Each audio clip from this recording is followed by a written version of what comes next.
Hi friends, welcome to Chetana's world. ನಾವಿವತ್ತು sweet corn ಉಪಯೋಗಿಸ್ಕೊಂಡು ಒಂದು ಟಿಕ್ಕಿ ಮಾಡೋಣ. ಡಯಟ್ ಮಾಡ್ತಿರೋರ್ಗಂತೂ ಇದು ತುಂಬ ಯೂಸ್ಫುಲ್ ಆಗುತ್ತೆ ಈ ರೆಸಿಪಿ. ನೋಡೋದಕ್ಕೆ ಎಷ್ಟು ಚೆನ್ನಾಗಿದೆಯೋ, ಟೇಸ್ಟ್ ಕೂಡ ಸೂಪರ್ಬ್ ಆಗಿರುತ್ತೆ. ಹೇಗೆ ಮಾಡೋದು, ಏನೇನೆಲ್ಲ ಇಂಗ್ರೀಡಿಯೆಂಟ್ಸ್ ಬೇಕು ನೋಡ್ಕೊಂಡು ಬರೋಣ.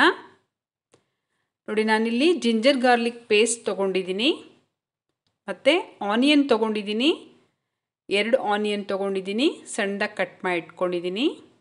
ಮತ್ತು ಗ್ರೀನ್ ಚಿಲ್ಲೀಸ್ ತೊಗೊಂಡಿದ್ದೀನಿ. ನಾನಿಲ್ಲಿ 6 ಗ್ರೀನ್ ಚಿಲ್ಲಿನ ಉಪಯೋಗಿಸಿದ್ದೀನಿ, 6 ಹಸಿರು ಮೆಣಸಿನ್ಕಾಯಿನ ಉಪಯೋಗಿಸಿದ್ದೀನಿ. ಮತ್ತು ಕೊತ್ತಂಬರಿ ಕೂಡ ಸಣ್ಣದಾಗಿ ಕಟ್ ಮಾಡಿ ಇಟ್ಕೊಂಡಿದ್ದೀನಿ. ನೆಕ್ಸ್ಟ್ ಇಲ್ಲಿ ಕೊರಿಯಾಂಡರ್ ಪೌಡರ್ ತೊಗೊಂಡಿದ್ದೀನಿ, 1 ಟೀ ಸ್ಪೂನ್ ತೊಗೊಂಡಿದ್ದೀನಿ. ಮತ್ತು ಅರಿಶಿಣ ತೊಗೊಂಡಿದ್ದೀನಿ, ಟರ್ಮರಿಕ್ ಪೌಡರು ಅರ್ಧ ಟೀ ಸ್ಪೂನ್ ತೊಗೊಂಡಿದ್ದೀನಿ. ಚಿಲ್ಲಿ ಪೌಡರು 1 ಟೀ ಸ್ಪೂನ್ ತೊಗೊಂಡಿದ್ದೀನಿ. ಗರಂ ಮಸಾಲ ಅರ್ಧ tea spoon, salt 1 tea spoon ತೊಗೊಂಡಿದ್ದೀನಿ. ಮತ್ತು ಕಾರ್ನ್ಫ್ಲೋರ್ ತೊಗೊಂಡಿದ್ದೀನಿ, 2 ಟೇಬಲ್ ಸ್ಪೂನಷ್ಟು ಕಾರ್ನ್ಫ್ಲೋರ್ ತೊಗೊಂಡಿದ್ದೀನಿ. ಮತ್ತು ನಾನಿಲ್ಲಿ ಆಲೂಗೆಡ್ಡೆನ ಬಾಯ್ಲ್ ಮಾಡಿ ಇಟ್ಕೊಂಡಿದ್ದೀನಿ. ನಾನಿಲ್ಲಿ ಈ ರೆಸಿಪಿಗೆ ಸ್ವೀಟ್ ಕಾರ್ನು ಹಸಿದೇ ಉಪಯೋಗಿಸ್ತಾ ಇದ್ದೀನಿ. ಪೊಟೆಟೊ ಏನು ನಾವು ಬೇಯಿಸಿಟ್ಕೊಂಡಿದ್ವಲ್ಲ ಅದನ್ನು ಸ್ಮ್ಯಾಶ್ ಮಾಡಿ ಇಟ್ಕೊಂಡಿದ್ದೀನಿ ನಾನಿಲ್ಲಿ. ನೆಕ್ಸ್ಟು ಕಾರ್ನ್ನ ಕೂಡ, ಜೋಳ ಏನಿತ್ತು ಅದನ್ನು ಕೂಡ ಬಿಡಿಸಿಟ್ಕೊಂಡಿದ್ದೀನಿ. ಈ ಜೋಳನ ನಾವು ತರಿಯಾಗಿ ಈ ಥರ ಚಾಪರಲ್ಲಿ ಹಾಕ್ಕೊಂಡು, ನೋಡಿ ಈ ಥರ ತುಂಬ ಪೇಸ್ಟ್ ಮಾಡಬಾರ್ದು, ತರಿಯಾಗಿ ಅದು ಇರಬೇಕು. ಈ ಬಾಯ್ಲ್ಡ್ ಪೊಟೆಟೊ ಏನು ಸ್ಮ್ಯಾಶ್ ಮಾಡಿ ಇಟ್ಕೊಂಡಿದ್ವಲ್ಲ ಅದ್ರ ಜೊತೆಗೆ ಈ ಜೋಳ ಕೂಡ ಆ್ಯಡ್ ಮಾಡೋಣ, ಸ್ವೀಟ್ ಕಾರ್ನ್ ಕೂಡ ಆ್ಯಡ್ ಮಾಡೋಣ. ನೆಕ್ಸ್ಟು ಸಣ್ಣದಾಗಿ ಹಚ್ಚಿಟ್ಕೊಂಡಿದ್ವಲ್ಲ ಆನಿಯನ್ನು, ಅದನ್ನು ಕೂಡ ಆ್ಯಡ್ ಮಾಡ್ಕೊಳ್ಳೋಣ. ನೆಕ್ಸ್ಟ್ ಇಲ್ಲಿ ನಾನು ಸ್ವಲ್ಪ 2 ಟೇಬಲ್ ಸ್ಪೂನಷ್ಟು ಕಾರ್ನ್ನ ನೋಡಿ ಈ ಥರ ಎತ್ತಿಟ್ಕೊಂಡಿದ್ದೆ, ಅದನ್ನು ಕೂಡ ಆ್ಯಡ್ ಮಾಡ್ಕೊಳ್ಳೋಣ. ಅದನ್ನು ಕ್ರಷ್ ಮಾಡಿಲ್ಲ ನಾನು, ಅದನ್ನು ಕೂಡ ಇದ್ರ ಜೊತೆಗೆ ಹಾಕ್ಕೊಳ್ಳೋಣ. ಮಧ್ಯ ಮಧ್ಯ ಅದು ಚೆನ್ನಾಗಿ ಕಾಣುತ್ತೆ ನೋಡೋದಕ್ಕೆ. ಮತ್ತು ಕೊತ್ತಂಬರಿ ಕೂಡ ಹಾಕ್ಕೊಳ್ಳೋಣ.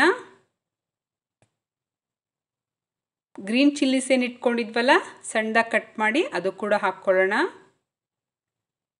ಮತ್ತು ಜಿಂಜರ್ ಗಾರ್ಲಿಕ್ ಪೇಸ್ಟ್ ಏನು ಇಟ್ಕೊಂಡಿದ್ವಲ್ಲ ಅದನ್ನು ಕೂಡ ಆ್ಯಡ್ ಮಾಡ್ಕೊಳ್ಳೋಣ.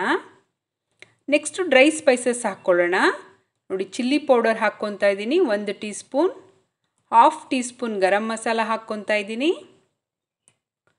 ಮತ್ತು 1 ಟೀ ಸ್ಪೂನ್ ಸಾಲ್ಟ್ ಹಾಕ್ತಾಯಿದ್ದೀನಿ. ಸಾಲ್ಟು ಟೇಸ್ಟಿಗೆ ತಕ್ಕನಾಗಿ ನೋಡ್ಕೊಂಡು ಹಾಕ್ಕೊಳ್ಳಿ. ಮತ್ತು ಅರ್ಧ ಟೀ ಸ್ಪೂನ್ ಟರ್ಮರಿಕ್ ಹಾಕ್ಕೊತಾ ಇದ್ದೀನಿ. 1 ಟೀ ಸ್ಪೂನ್ ಕೊರಿಯಾಂಡರ್ ಪೌಡರ್ ಅಂದರೆ ಧನಿಯಾ ಪೌಡರ್ ಹಾಕ್ಕೊತಾ ಇದ್ದೀನಿ. ಮತ್ತು 2 ಟೇಬಲ್ ಸ್ಪೂನಷ್ಟು ಕಾರ್ನ್ಫ್ಲೋರ್ ಹಾಕ್ಕೊತಾ ಇದ್ದೀನಿ. ನೋಡಿ, ಕನ್ಸಿಸ್ಟೆನ್ಸಿ ನೋಡಿಬಿಟ್ಟು ಆ್ಯಡ್ ಮಾಡ್ಕೊಳ್ಳಿ ಕಾರ್ನ್ಫ್ಲೋರು. ನೋಡಿ, ಇದೆಲ್ಲ ಸೇರಿಸ್ಬಿಟ್ಟು ಈ ಥರ ನೀಟಾಗಿ ಮಿಕ್ಸ್ ಮಾಡಿ ಇಟ್ಕೊಂಡಿದ್ದೀನಿ ನಾನು. ನೆಕ್ಸ್ಟು ನಾವು ಇದನ್ನು ವಡೆ ರೀತಿ ಶೇಪಲ್ಲಿ ಈ ಥರ ಮಾಡಿಟ್ಕೊಳ್ಳೋಣ. ನೆಕ್ಸ್ಟ್ ಇಲ್ಲಿ 1 ಬೌಲ್ಗೆ ಚಿರೋಟಿ ರವೆ ಹಾಕ್ತಾಯಿದ್ದೀನಿ. ಇದು ಕೋಟಿಂಗ್ಗೋಸ್ಕರ, ಮೇಲ್ಗಡೆ ತುಂಬ ಕ್ರಿಸ್ಪಿಯಾಗಿ ಬರುತ್ತೆ ಚಿರೋಟಿ ರವೆ ಹಾಕೋದ್ರಿಂದ. ನಾವೇನು ಶೇಪ್ ಮಾಡಿ ಇಟ್ಕೊಂಡಿದ್ವಲ್ಲ ಕಾರ್ನ್ ಮತ್ತು ಆಲೂಗೆಡ್ಡೆದು, ಅದನ್ನು ಇದರಲ್ಲಿ ನೀಟಾಗಿ ಕೋಟಿಂಗ್ ಮಾಡ್ಕೊಳ್ಳೋಣ. ನೋಡಿ, ಎಲ್ಲ ಈ ರೀತಿ ಕೋಟ್ ಮಾಡಿ ಇಟ್ಕೊಳ್ಳೋಣ.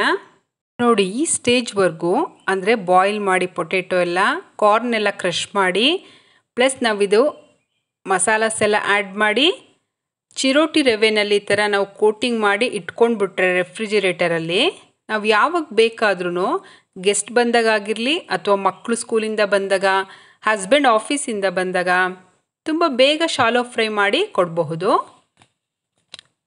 ಡಯಟ್ ಮಾಡೋರು ಇದನ್ನು ಲಂಚ್ಗಾರು ಉಪಯೋಗಿಸ್ಬಹುದು, ಇಲ್ಲಾಂದರೆ ಡಿನ್ನರ್ಗಾರು ತೊಗೋಬಹುದು. ಬೇಗ ಹೊಟ್ಟೆ ತುಂಬಿರೋ ಥರ ಫೀಲಿಂಗ್ ಅನಿಸುತ್ತೆ ಇದು.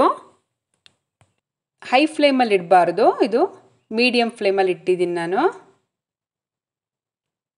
ಗೋಲ್ಡನ್ ಬ್ರೌನ್ ಕಲರ್ ಬರೋವರೆಗೂ ಇದನ್ನು ಫ್ರೈ ಮಾಡಬೇಕಾಗತ್ತೆ. ನೋಡಿ, ಈ ಥರ ಫ್ಲಿಪ್ ಮಾಡಿ ಮಾಡಿ 2 ಕಡೆನೂ.